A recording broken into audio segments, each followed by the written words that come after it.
Dear students, 11th class के अंदर आपका जो अगला टॉपिक आता होता है हाइब्रिडाइजेशन। हाइब्रिडेशन की अगर बात की जाए तो आप ये कहेंगे, मैंने कहा था कि कुछ स्टूडेंट्स को अगर वीएस ईपीआर थ्योरी से या फिर लेविस डो स्ट्रक्चर से कंपाउंड्स का स्ट्रक्चर एक्सप्लेन नहीं करना आया तो वो स्टूडेंट क्या कर सकते हैं, किसी कंपाउंड का स्ट्रक्चर एक्सप्लेन करने के लिए हाइब्रिडेशन की हेल्प ले सकते हैं। हाइब्रिडेशन क्या कहती है? व्हेन टू और more orbitals having nearly same energy. अब आप पूछेंगे दीपक सर ये ऑर्बिटल क्या होते हैं? तो मैंने पढ़ाया था कि भैया एस सब सेल में एक ऑर्बिटल होता है ना, जिसकी शेप कैसी होती है? स्फेरिकल शेप होती है। पी सब सेल में तीन ऑर्बिटल होते हैं। एक को केमिस्ट्री में क्या बोलते हैं? पी एक्स, एक को क्या बोलते हैं? पी वाई, और एक को क्या बोलते हैं? पी जेड बोलते हैं। मैंने बताया होगा जो पी एक्स ऑर्बिटल होता है वो क्या होता है बेटा? आपका जो ये होता है, जो ये वर्टिकल खड़ा होता है, इसको क्या बोलते हैं? पी एक्स बोलते हैं। जो बेटा ये क्या होता है, थोड़ा सा 45 डिग्री के एंगल पे इंक्लाइंड होता है, दैट इज या जेड एक्सिस, ये क्या कहलाएगा? आपका पी वाई कहलाएगा। और जो ये हॉरिजॉन्टल ऑर्बिटल होता है इसको जनरली कौन सा ऑर्बिटल माना जाता है? पी जेड माना जाता है। ऐसे डी सब सेल के अंदर भी क्या होते हैं? 5 ऑर्बिटल होते हैं। आपने पढ़ा होगा, मैंने कहा था डबल डम्बल जैसी शेप होती है, d x y, d y z, d x z, d x square minus y square and d z square. तो कोई भी अगर आपसे पूछे कि सर एस सब सेल में एक ऑर्बिटल होते हैं, पी सब सेल में 3 ऑर्बिटल होते हैं और डी सब सेल में 5 ऑर्बिटल होते हैं। केमिस्ट्री कहती है व्हेन 2 और मोर ऑर्बिटल्स, जब 2 या 2 से ज्यादा orbital having nearly same energy, जिनकी एनर्जी लगभग क्या हो? सेम हो।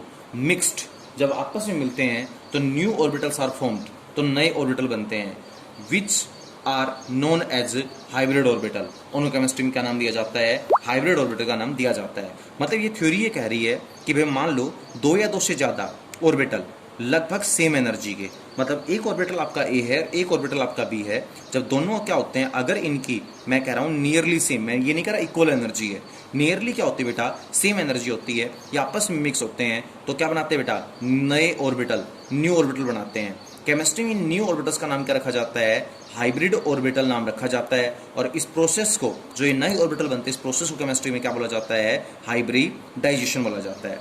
देखो हाइब्रिडेशन के अंदर कुछ स्पेशल पॉइंट्स हैं, वो पढ़ने लायक है। पहला स्पेशल पॉइंट क्या होता है हाइब्रिडेशन का? हाइब्रिडेशन के ऊपर बात करें तो हाइब्रिडेशन का पहला स्पेशल पॉइंट ये होता है कि जितने ऑर्बिटल तुम मिक्स करोगे उतने ही नए ऑर्बिटल प्राप्त होंगे, ना उससे कम ना ही उससे ज्यादा। तो आप लिख सकते हैं कि the number of atomic orbital, the number of atomic orbital mixed, कि जितने नए एटॉमिक और जितने एटॉमिक ऑर्बिटल क्या होते हैं? मिक्स्ड होते हैं, are always equals to, always equals to, ये हमेशा किसके इक्वल्स टू होते हैं बेटा?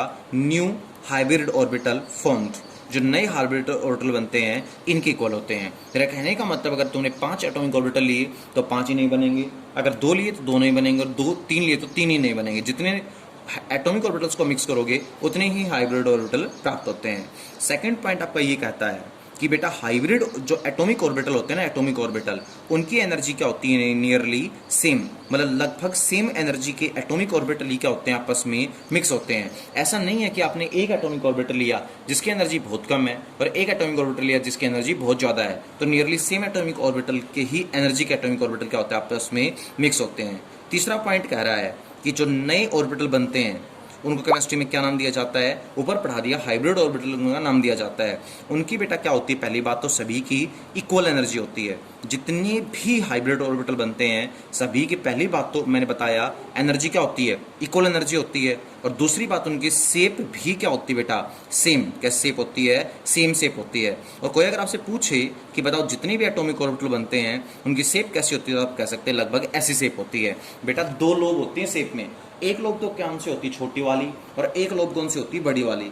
छोटी वाले लोब पे चार्ज क्या आता है? प्लस का, और बड़ी वाले लोब पे चार्ज क्या आता है? माइनस का। ये प्लस माइनस चार्ज नहीं है, एक्चुअली में दीज आर द साइन, और ये साइन ओनली ये सिग्निफाई करते हैं कि भैया इधर तो इलेक्ट्रॉन्स क्या है? कम मात्रा में, और यहाँ पर इलेक्ट्रॉन क्या है? ज्यादा मात्रा में। मतलब इलेक्ट्रॉन की प्रेजेंस को, डेंसिटी को क्या करते हैं? ये शो करते हैं। तो बेटा जहां इलेक्ट्रॉन कम, जहां छोटी लोब उसको पॉजिटिव के द्वारा रिप्रेजेंट करते हैं, जहां बड़ी लोब उसको क्या करते हैं? नेगेटिव के द्वारा रिप्रेजेंट करते हैं। तो पहला point, the number of atomic orbital mixed are always equal to the new orbitals form.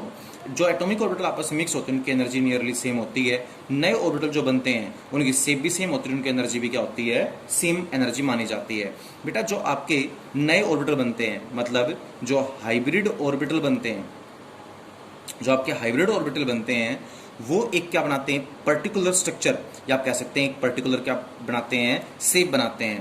पूरे मॉलिक्यूल की शेप, पूरे मॉलिक्यूल की शेप इस हाइब्रिड ऑर्बिटल की शेप के ऊपर क्या करती है, डिपेंड करती है। तो all the hybrid orbital mixed and form a shape and the whole molecule shape is depend on this hybrid orbital shape. कैसे? फॉर एग्जांपल के रूप में बात करें तो केमिस्ट्री में कहते हैं सर हाइब्रिडेशन कई तरह की होती है। सबसे पहले हाइब्रिडेशन को केमिस्ट्री में नाम दिया जाता है sp हाइब्रिडाइजेशन।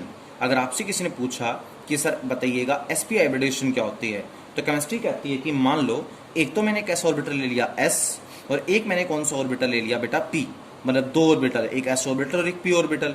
जब आपस में क्या होते हैं, मिक्स होते हैं, तो दो नए ऑर्बिटल बनते हैं। इस प्रोसेस को केमिस्ट्री में इन दो नए को बोलते हैं हाइब्रिड ऑर्बिटल और इस प्रोसेस को बोलते हैं हाइब्रिडेशन।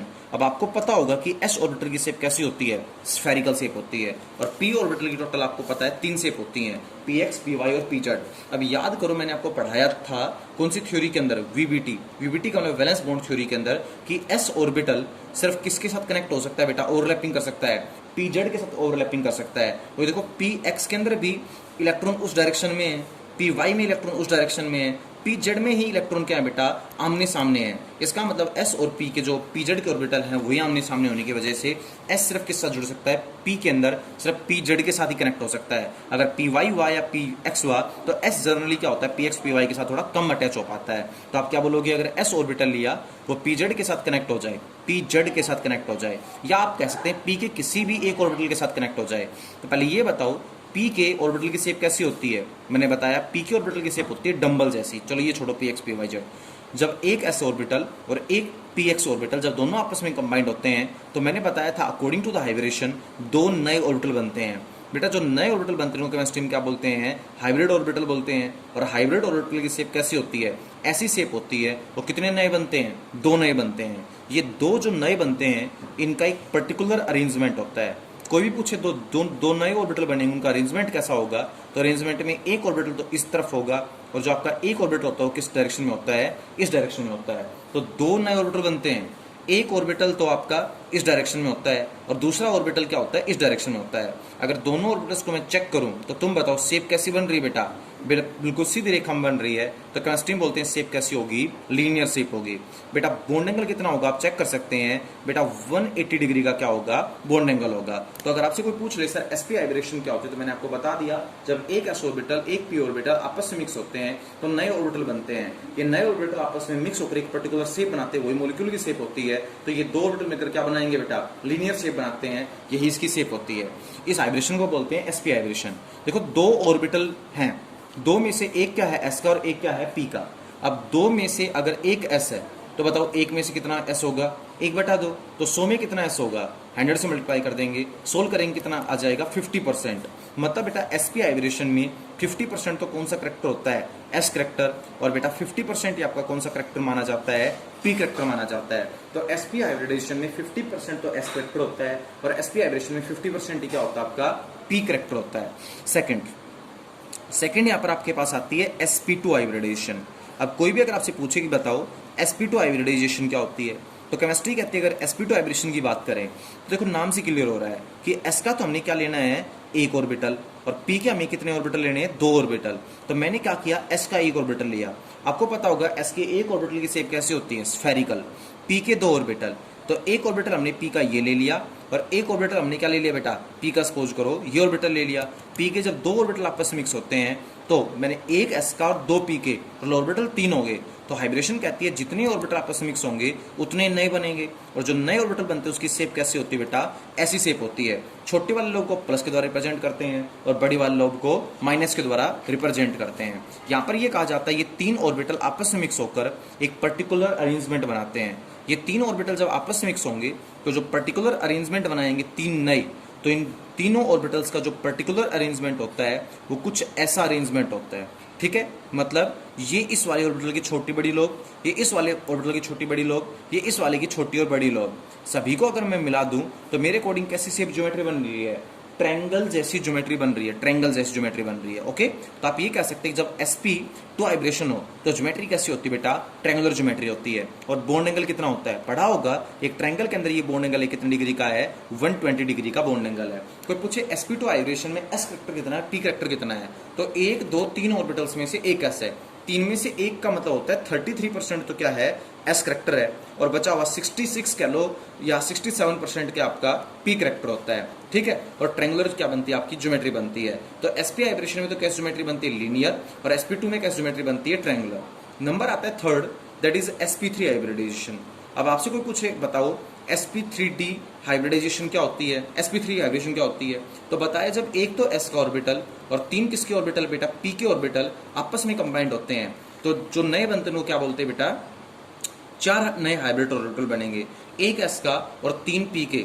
3 p के का मतलब हर प्रकार के 3 p, तो क्या बनेंगे, 4 नए ऑर्बिटल बनेंगे। केमिस्ट्री कहती है चारों नए ऑर्बिटल आपस में मिलकर क्या करते हैं, इस तरह का अरेंजमेंट बनाते हैं। अब ये अरेंजमेंट कैसे बनेगा आप चेक कर सकते हैं, एक यहाँ ऑर्बिटल आ जाएगा, एक ऑर्बिटल आपका यहाँ आ जाएगा, एक ऑर्बिटल आपका यहाँ पे आ जाएगा, एक ऑर्बिटल आपका यहाँ पे आ जाएगा। बेटा केमिस्ट्री में अगर इन सभी को मिला दूं तो ध्यान से देखो शेप कैसी बनेगी, सभी को मिला देंगे शेप कुछ ऐसी बनेगी। 10th क्लास में पढ़ाओगे शेप को क्या बोलते हैं, टेट्राहेड्रल शेप, क्या बोलते हैं, टेट्राहेड्रल। और बॉन्ड एंगल कितना होता है यहाँ पर 109 डिग्री 28 मिनट का क्या माना जाता है, बॉन्ड एंगल माना जाता है। तो बॉन्ड एंगल कितना डिग्री का होता है, 109 डिग्री 28 मिनट का बॉन्ड एंगल होता है। sp3 हाइब्रिडेशन में कितना परसेंट एस करेक्टर है, तो 4 ऑर्बिटल हैं, एक एस का और 3 पी के, 4 ऑर्बिटल हैं, 4 में से एक एस है तो कहेंगे 25% तो एस करेक्टर है और 75% कैसा करेक्टर होगा, पी करेक्टर होगा, ठीक है। Thank you.